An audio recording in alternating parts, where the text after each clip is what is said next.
afternoon, everybody. This is Karen Martz, and I'm out here in the woods. I'm in the Sea Pines Forest Preserve. I'm going to show you something very interesting. This is what it looks like when cattails run wild.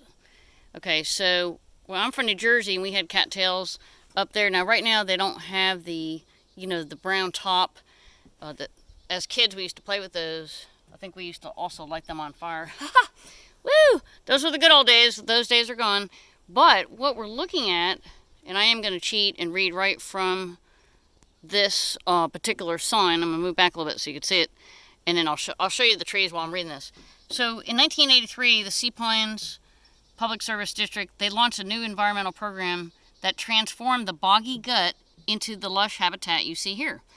The utility released advanced treated domestic effluent, which is basically reclaimed water, into this marsh. So construction of a nearby lake had lowered the water table, and that turned the wetland into a parched field. So apparently all the water was gone from here.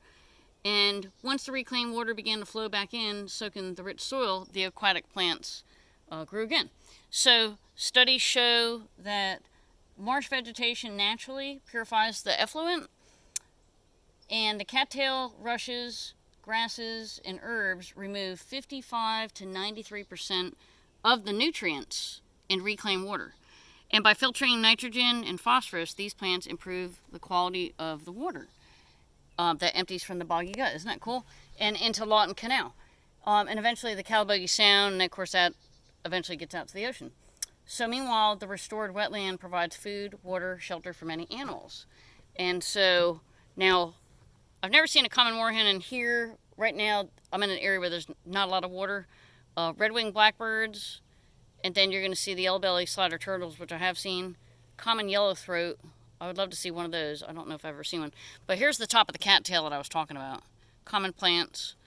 So, duckweed, of course, I can recognize. Anyway, so now, you guys got your history lesson. I'm going to walk down here real quick. Hopefully nobody will walk on this deck while I'm out here. So, what I want to show you, that it's just mind-blowing. The cattails, sea pines is not out here cutting and trimming. These things just grow and then they collapse and grow and collapse. It's very interesting how high this gets. Now we have the same thing out at Ibis Pond at Pinckney Island, where I film all the time. Right now there are about 150 birds. And then when you get into this area here, I'm getting to the end of the boardwalk, you're going to see the dark water. It's dark because of the leaves and the soil. So it's pretty interesting. Alright guys, I'm going to go look for the bald eagles. I filmed yesterday, so I have a bunch of videos to do there. But what I'm checking on is to see if the second juvenile bald eagle really did pass away, because he wasn't in the nest yesterday. If the mom's bringing food and there's only one juvenile popping up, to me it says, hey, either died because they didn't have enough food or they pushed it out of the nest. That really does happen in nature. It's kind of sad. All right, guys, we're signing off live.